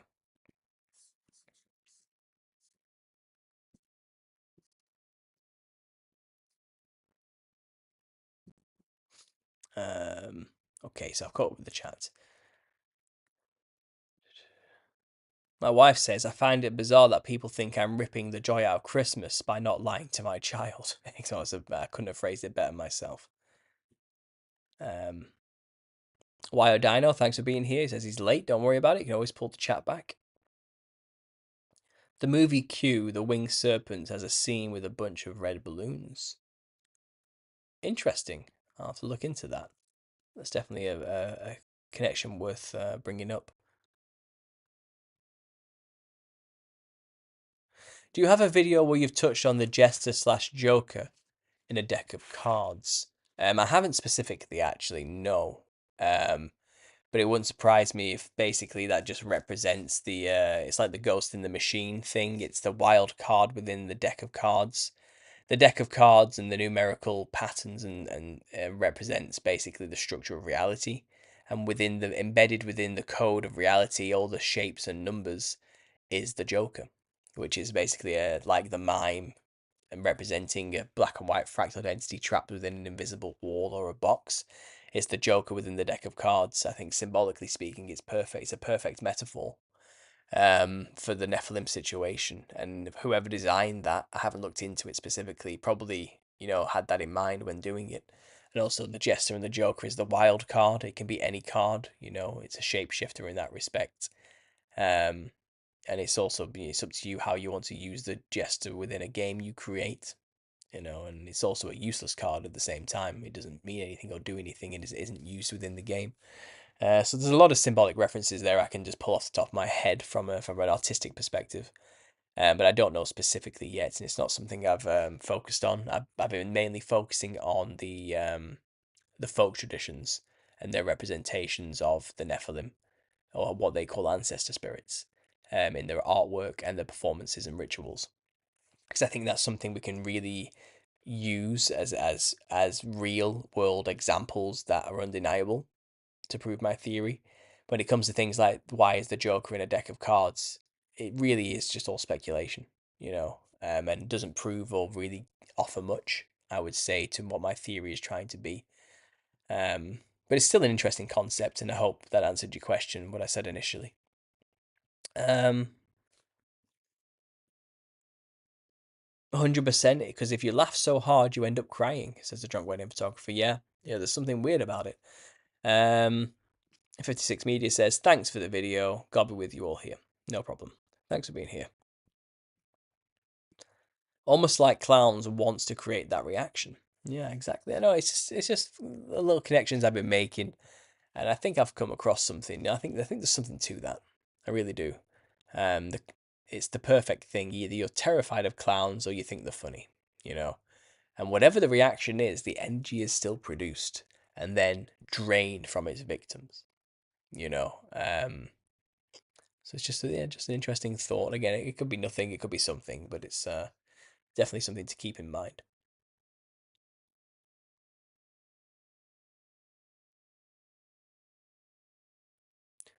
My wife says I'm a pro at getting our son from crying to laughter. She is. I watched her do it today while we were crying. He was crying on the way home in the car. It's because he's tired, you know. That's why he's overtired and he needs to sleep. But his body's like screaming with adrenaline and it's just all over the place. You know, regulating his big emotions he's never experienced before. And this whole switching from crying to laughing thing at such a quick turn, it just made me realize this odd connection, you know. And my speculation ran away with me, and I think there's something to it. I'll have to talk to other people about it, other researchers, see what they think as well. So I've got a question here. Paul, have you heard of Scott Carpenter's The Nephilim Among Us Updated, the identity and origin of the Sasquatch and other mysterious creatures? I have heard of it, but I haven't watched it. I get a lot of people sending me Sasquatch related things, Bigfoot related things. And it's not my area of expertise. Naturally, I am inclined to believe it may just be remnants of Nephilim creatures, tall, hairy creatures with large feet. You know, are basically Nephilim. That's what they are described as in Bible as well. Um, you know, even Cain was described as being incredibly large and hairy. Even when he was born, he was a hairy individual, and he mated with a lot of the Canaanites. You know, and the corrupted peoples, and probably created more of the kinds. Um, so I'd be inclined to believe it's probably remnants of those in physical form when witnessed, but I also understand there's a spiritual element to these things, and that these things can shape shift and mold and move and do things which break the laws of physics. So maybe they are spiritual manifestations of Nephilim spirits in that respect. But I don't know what the researchers have said about it because it comes under cryptid stuff, that, and the whole cryptid side of conspiracy is not where I've put my thoughts and research into. I always considered cryptid research very mainstream, popular conspiracy. It's what all the radio stations used to talk about. It's what people think about when they think of conspiracy as a stereotype. Sasquatch comes under alien greys, and it's all kind of surface level stuff I always considered, but I do know there's a lot of trippy stuff going on with that subject that I probably should look into more. Um, but again, I didn't want my channel or my book or my work to get lumped in with cryptozoology because I think it's just not what I'm about, and it's not really what my work is trying to say. Um, and if I did get lumped in with that crowd, it may, in a way, unfortunately, discredit what I have to say, because I don't think people take Bigfoot seriously in the mainstream world. You know, and I'm in this to win souls at the end of the day, for God. So it's not like I'm trying to be careful with how I do this. I want this book to be considered a scholarly work that is professionally put together. You know, um, even though I know I'm talking about clowns, it may be difficult to change that opinion, but I think I can do it. Um, so I hope that answers your question. I've got another question here as well. Let me just scroll down. Do you think we will witness World War III in the next year? Says Bath Screen 5. I genuinely believe they are writing the script and setting the quotas. I'm inclined to believe there won't be a World War III. I think that's a looming threat, which is always given to us to keep us in fear, like of nuclear holocaust or a meteor crashing into the earth or some kind of natural disaster beyond our ability to stop. I think the script is written in a way in Revelations where there'll be wars and rumors of wars, you know. Um, and I don't think we should take much heed to it. Um, I think it's all just about control and fear with that kind of stuff. I think the days in which nations will rise against nations like they did in World War One and Two on the battlefield, shooting at each other, are kind of over. I think the landscape of warfare has changed dramatically with technology. If there was a World War Three, it would be short. you know, everyone would just fire as many missiles as they can at each other and send in the robots to fight, and it would be mutually assured destruction. But the threat of World War Three is always a good way to forward agendas and have monies moved around with a justifiable cause. So I think just try not to worry too much about it. Okay, like I said, it is all a script at the end of the day. But you don't have to play along in their game. You don't have to be a player in their script if you don't want to be. And the fearful masses is a character that you might not want to cast yourself into. You know. Is a common trope in media that the succubi can obtain energy from any strong emotion given willingly, and lust is easily to obtain willingly. That's true. Yeah, the succubi obviously would sexually arouse their victims and drain them that way. Figuratively and literally, I suppose. Not trying to get too rude or crass there, but yeah, that's true. It's the same type of energy. It's energy. Energy is energy to them. However it's obtained, I would say. It's a common trope. Heck, I've done it myself. And of course, to the viewers here, don't forget to hit the like button on this video and share it. Absolutely, guys. Smash that like button now. While I've got you here, go for it. What's going on? Let me just check. There's 33 people here, so there should be at least 33 likes. I'll say that now. That goes for you too, wife. Let me just... I've lost the chat here. Sorry, bear with me a second. Crying, laughing topic sounds like the movie Monsters Inc. Yeah, there you go. Yeah, so I do believe I said that along my way. The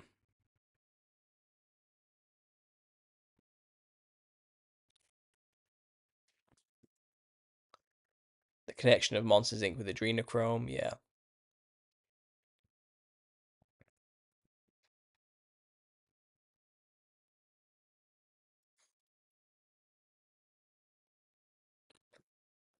Sorry, guys, I'm trying to catch up with this. See, I don't know about what's going on. Everyone's talking about Q lately. Okay, this whole QAnon and Q dropped and blah blah blah. I haven't followed any of it.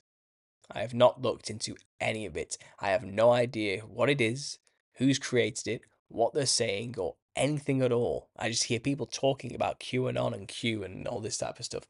And off the cuff and literally knowing absolutely nothing about it, I'm going to assume it's some kind of controlled opposition that is claiming to be releasing facts about the hidden nature of our reality and the corruption of our politicians. But it really is all just surface level crap that's causing people to believe they're learning a lot of truth, but really it's just keeping them focused in the wrong place, and keeping them from actually looking into all of this stuff.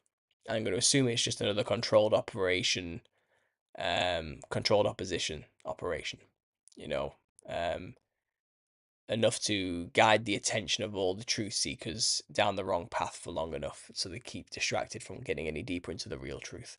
That's my off the cuff assumption of what Q is, but I don't know any. I literally know nothing.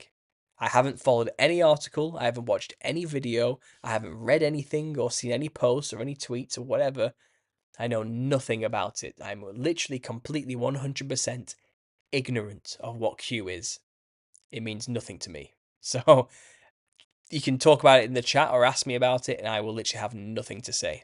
That's all I can say about that. Enlighten me, maybe, but I don't know.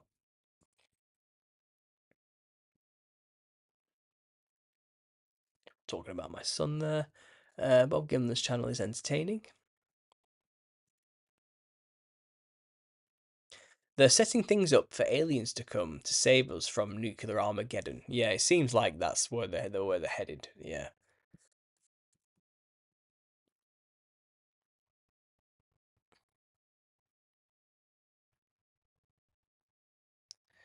You know what, guys? It's weird. I have 115 photos here, and it seems to just keep repeating the same images over and over again rather than reading through the 115 I have lined up. It's getting on my nerves.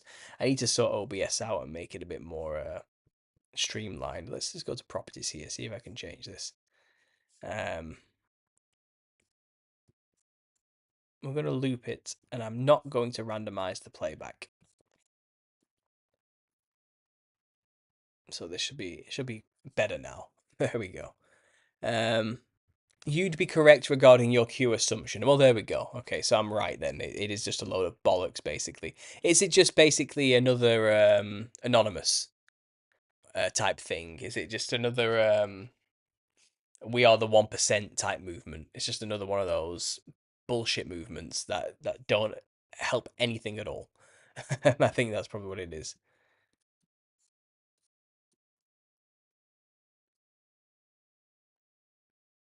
Do you think we are going through a fake revelation right now? I don't know about that, and I'm not sure what you've seen or heard to make you think that's what's going on. I don't know. Um, Maybe it's a lot of that Tartarian stuff you're trying to bring into the equation there. Obviously about um the Jesus Christ has already reigned for 1,000 years, and now we're in the end times, possibly. Um, but again, it's difficult to truly know these things. We can only speculate and be well armed with the knowledge to our best of our ability. But again, I'm just not sure. Basically, you got it, except Q also talks about real things that makes them look ridiculous. The Q thing revealed the case and Little St. James and Ping Pong Pizza. Okay.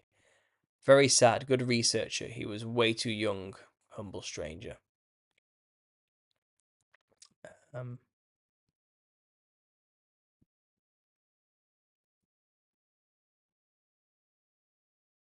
I'm not sure who we're talking about there. Bob Gimlin's channel, is it?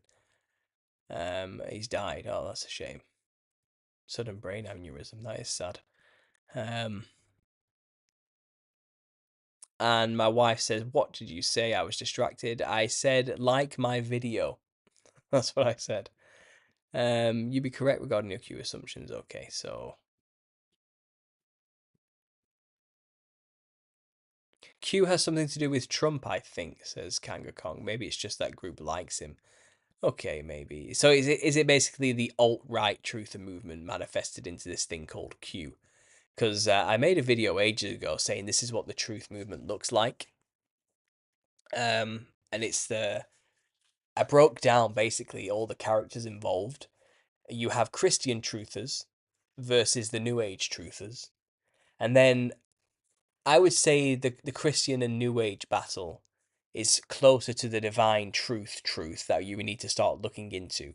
Eventually you'll end up at the Christian truth as the ultimate truth, but there's that side of conspiracy. And then there's this other type of truth movement that's going on, which is devoid of spiritualism, and it's basically political truthisms.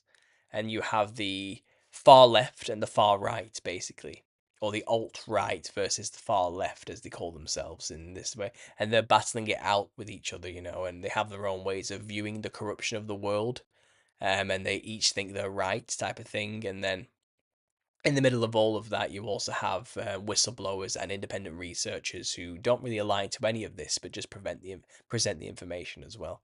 If you haven't watched that video, go check it out. It might be worth just bringing up to show you actually. So if I go into screen share here, you go to my channel.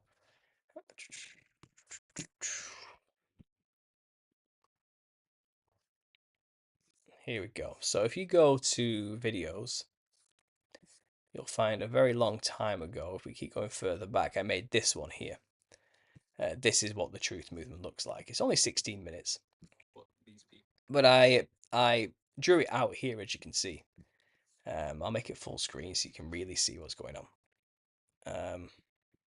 So you have here the Christian perspective, and this is what you generally will hear Christian truthers saying.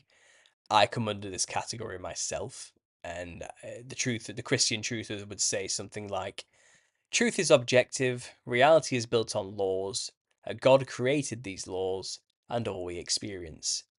We were created as unique individuals with free will. Morality is not subjective, and there are consequences for your actions that affect our life after death. You have only one life on the earth, then judgment. Jesus can save you. That's generally the Christian truth side. And then on the other side, you've got the New Agers. And the New Age side here would say something like, nah, truth is subjective. There is no right or wrong. Everything is a duality. Reality is illusory. You are the universe experiencing itself through human form. We are all one. I am God. We are all God. We never die, but return to being pure consciousness in an endless cycle. You are your own judge. There will be nothing. There is nothing to be saved from. So that's the New Age perspective versus the Christian perspective. And that's the monotheistic versus the pantheistic, it's the Christian versus Gnostic. You'll find that a lot. And, I'd say this battle is closer to the truth than, let's say, what you find on the bottom. And you get this other type of truth or culture here, as depicted by these two characters I drew. And you have the alt-right here on the right, bottom right. They have Pepe the Frog as one of their mascots, as I've drawn in the bottom corner here, as you can see. And then you have on the other side the liberal left-wing communist side, and they have anonymous mask-wearing activists on their side, and the "We Are the 99% masks" and the communism symbolism. And then this side believes the West is the best on the right side, and the left side believe that the West needs to fall. So they have their own truther dichotomy going on. Okay, and I would say these two battling out here on the bottom are so far removed from anything close to the actual truth, it's laughable. But they believe what they're fighting out here is the most important thing that mankind has ever had to contend with. Okay, when it's not. They're focusing their attention on the wrong things. So the left wing side would say something like, facts that agree with my feelings are the truth. Reality is controlled by the evil, colonialist, white supremacists, patriarchal Nazis. The rich use the poor and hoard all the wealth. We must create a future free from oppression through revolution.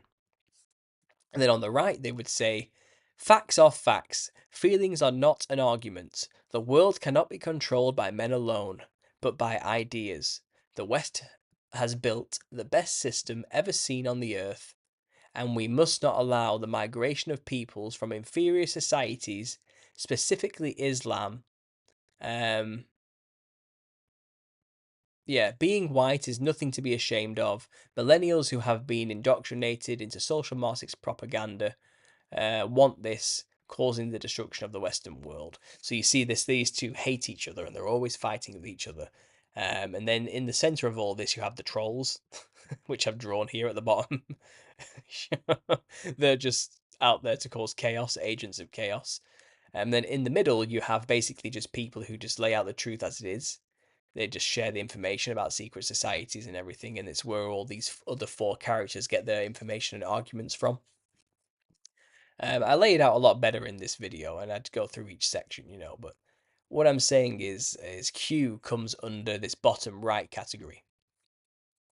I assume this Pepe the Frog alt-right group, and they claim to be releasing all the ultimate truths, through the Q angle. I assume that's what's going on there. That's my assumption from what I understood the truth movement to be as. My artistic skills showing there. Looks like my art degree paid off, But you have the leftist progressive, the mainstream truthers, and then you have the red-pilled alt media truthers here, And then in the middle you have trolls, shills, and disinformation agents. I think, so check out that video if you haven't already, guys. And if you aren't aware, if you're new to the channel, like I said, like I showed here, I have a lot of videos talking about a lot of things going way back, And if you aren't already aware of this, there is a tab here called Live, where I also have a back catalogue of a lot of live shows, collaborations with other people as well. I also have a few shorts that I've knocked out here and there, but nothing major. And also, if you aren't also aware, memberships are available too. I have one member, I believe, and this literally costs £2. So that must be what $3, something like that. And it's just a bit of an extra way to support me as well. But yeah, there you go. That's what the truth movement looked like to me. Go and check out that video if you haven't already. I've got loads of different playlists going on as well. You can check out there. But let me just bring this back up. I'll just bring the slideshow on. So I've got a donation here from Drunk Wedding Photographer. Thanks for that. He says, thanks for making us aware of the Pixar Nephilim references in Cars with the mountains. Oh, yeah, yeah. And Monsters Inc., which touched on the tiki motif throughout Disneyland. And yes, Q is controlled op. Well, you're welcome, and thank you for the donation. I really appreciate that. But yeah, I forgot about that. In the background of the movie Cars, there is all the mountains are made of giant cars, which are giant dead versions of cars, and they're the classic cars, I thought it was quite funny that they use that. But is that a reference to, all the giants were killed and petrified into stone during the major flood of Noah, Interesting reference.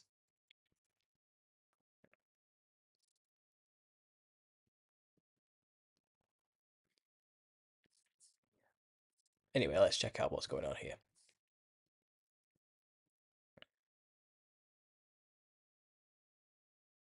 UFOs equal Project Bluebeam aliens equal demons. It's all a distraction. Yes, Anonymous and Q, as I see them, are the same type. All of this, of course, about biblical truth. I believe the Antichrist will, reveal himself soon. Did you like? I did like your video. I liked it earlier when we were downstairs together. If you didn't notice, so yes, like my video. Just talking to my wife there. Q is a team of at least 10 people. QAnon is a media title. There was Q and the Anons. Okay. Cornflakes Baby says, are you familiar with the Sandown clown entity incident in 1972? I am. I am familiar with that. The two children came across this shed in the middle of a field, basically by the edge of a field, and in this shack was this entity that looked like a clown type thing. It was like a robot clown with shapes on its face and it tried to act like it was human by doing things it assumes humans do, which are just bizarre, like pushing things into its shape holes in its face, and it spoke like a radio coming through a speaker, and it was a very bizarre incident. And these two children swear down that this happened. Yet when they got adults to come and see, it was all gone and vanished, and the shed wasn't even there anymore. But yes, I've heard of the Sandown clown entity, definitely. Um, I don't know what to make of it yet, though. But I've definitely heard of it.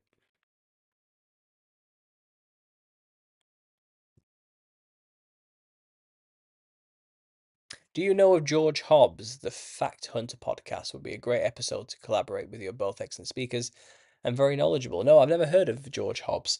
My best advice to anybody who wants to hear me on a particular podcast, reach out to the podcaster and tell them about me. That will then inspire the podcaster to get in touch with me and invite me on their show. It's not a good look for me as a creator to go around begging to be on people's podcasts. Okay? Podcasters want people on who they know other people enjoy listening to. And if people are advising them to get me on their show, they will probably think I would be a good guest to have on. So if you want to hear me talk to any particular podcasters, tell the podcasters about my work.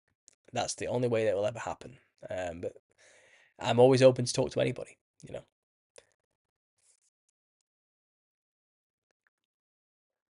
As I see it, Q followers are a new age Christian truther sect. Perfect. I think my comment got swallowed, but Q also revealed some actual information in a controlled way, making Facebook Christians look dumb.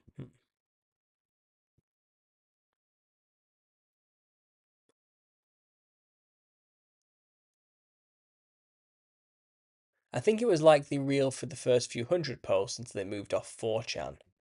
You can find a post that mentions board compromised. It was then taken over as controlled opposition. Yeah, it's co opted movements, absolutely.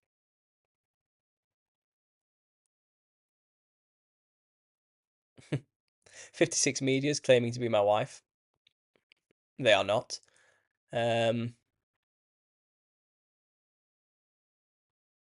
Anonymous and Q people are just looking for a man given to us by God or secularism to save them, not Christ. So let's move on.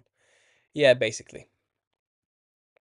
So tired of political theatre. Yeah, it's all theatre. It's all a show.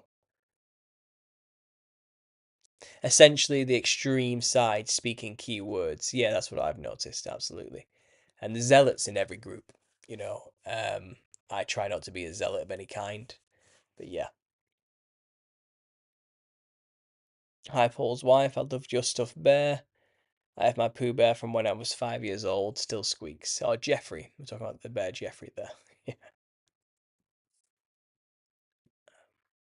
Full disclosure, I'm not Paul's wife. I never understood Pepe the Frog or Keck the Frog. Well, Kangaroo, if you're interested, I have a video just about that. You can go back in time on my videos and find one.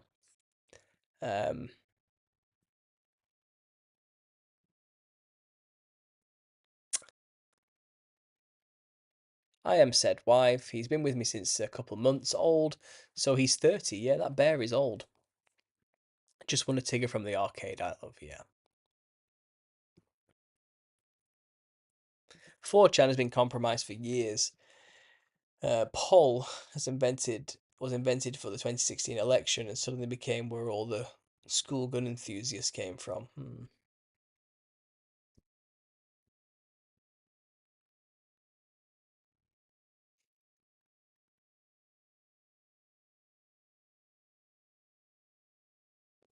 Robert Smith was very emotional on tour. I used to love that band. Probably hopelessly lost to the enemy. Um, yeah, I think we talked about him in the Telegram group as well recently. Batman, what do you think was really going on with the jesters that hung out in the king's courts back in the day? Well, the kings are believed to be the descendants of the serpent bloodline. I think they probably put a jester in the courts as a medium or a shaman or a channel to channel demons from the other realm, the Nephilim from the other realm, and they would be that jester, that demonic shaman who's channeling the demons would be the one to then give advice to the king. But they would obviously pose as just simply the fool, so no one would suspect them to be a channeler of demons. That seems to be my running theory of what was probably really going on there. This whole idea that the court jester is the only one to mock the king in order to remind the royalty of their humanity and keep them down to earth, that just doesn't fly with me when you know all the other stuff. It just sounds like a convenient lie to keep the masses not questioning why there's this weird looking jester fool character in a court. But it seems likely if they're dressing that way, then they're trying to channel the entities. And if they're channeling the entities, then they're likely doing that at behest of the king ruler who believes themselves to be the descendants of the Nephilim. So it's ancestor worship, you know, it's the kings using shamans to communicate with their ancestors and gain advice and kingly knowledge, you know, and things they can do to rule over the masses better and blah blah blah blah blah. And that's probably what was really going on with the court jesters, to be honest.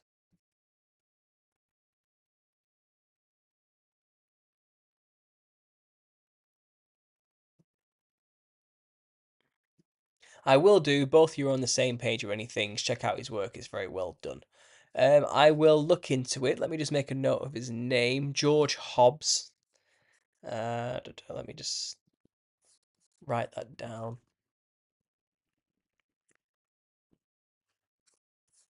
Okay, there we go.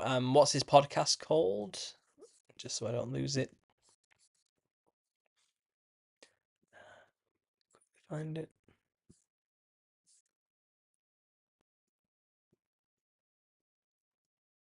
I've lost the comment. Your comments disappear. So sorry, I'm all over the place with this.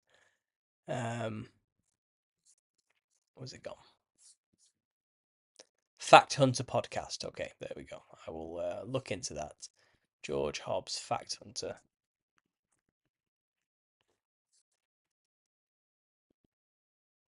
I've got his website here. Yeah, sure. I'll listen to some of his stuff, but like I said, you'll need to you'll need to reach out to him and recommend me to him in order to get me to be on his podcast. Likely, and that seems to be how it works for me. Um, right, guys. So I think I'm catching up with the chat here now. I think I've answered quite a few questions. Looks like my wife and Kanga are having a little chat there. I'll look at your videos on Keck and Pepe. Yeah, give it a go. I went into it deep back then. I kind of forgot a lot about what I said, to be honest, but I do know there's a lot of symbolism there to do with Egyptian gods, which is quite interesting.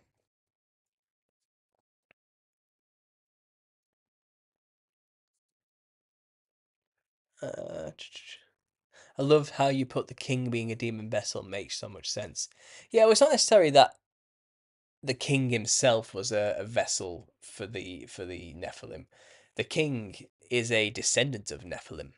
You know, they are serpent blood people, blue bloods as they call themselves. You know, they are there in positions of rulership because they answer directly to the fallen angels because they are the serpent seed. You know, the serpentine line of the Nephilim from the past, and they're the remainders of them, the remnants of them, very watered down and diluted, of course, you know, but that's why inbreeding happens in royal families. It's to keep the serpent blood pure, you know, and not corrupted by normal human blood.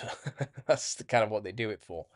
But in terms of being a channel for the disembodied Nephilim, the original OG Nephilim, you know, that were there at the beginning, the channel for that would be the person who dresses like them, which would be the jester, you know, and the jester resides in every court, basically as a in-house shaman to commune with the spirits.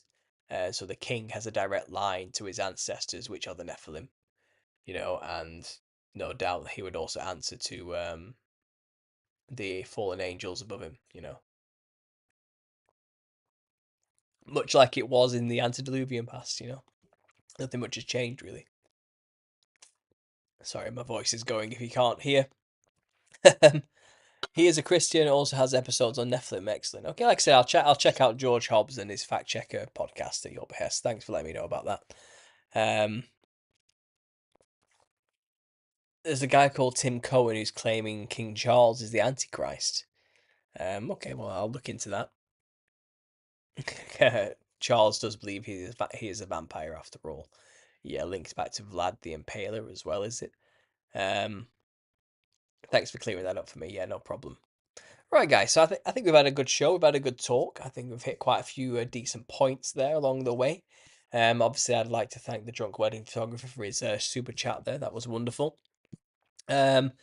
I might do these Q&As more often. Obviously, I'm sorry the presentation wasn't as long as usual, but I think I made a solid case to say that this International Clown Week has suspect origins, which seem to be rooted in the worship of a particular god from the Tuatha'an pantheon, who looks like a clown. So, yeah, I always question the narrative when it comes to these national holidays. Always just check, does this holiday land on a pagan holiday by any chance?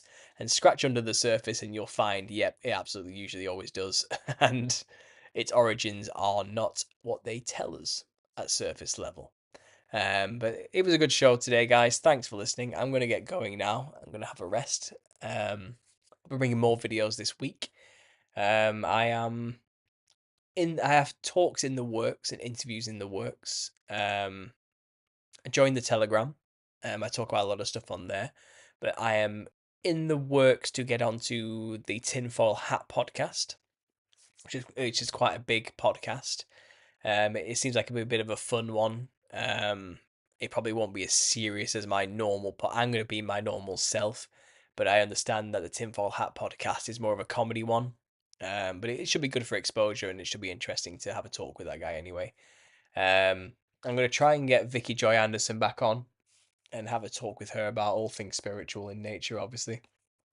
She was an excellent guest, and I enjoyed speaking with her, so it'd be good to have her back on as well. I am in talks to get Gary Wayne on in October, and we're going to talk with Gary Wayne on this channel about the clowns and about his new book as well.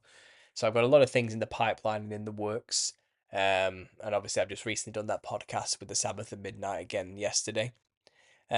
Links are down below for the Telegram group. You can also email me. All the links are down below at understandingconspiracy@gmail.com. If you like to support the book, the links are down below as well for the GoFundMe. If you don't know, a £100 donation is kind of like a pre-order system that will get you a free signed copy of the book once published. That equates to roughly about $125. So that's the pre-order system I have going on there.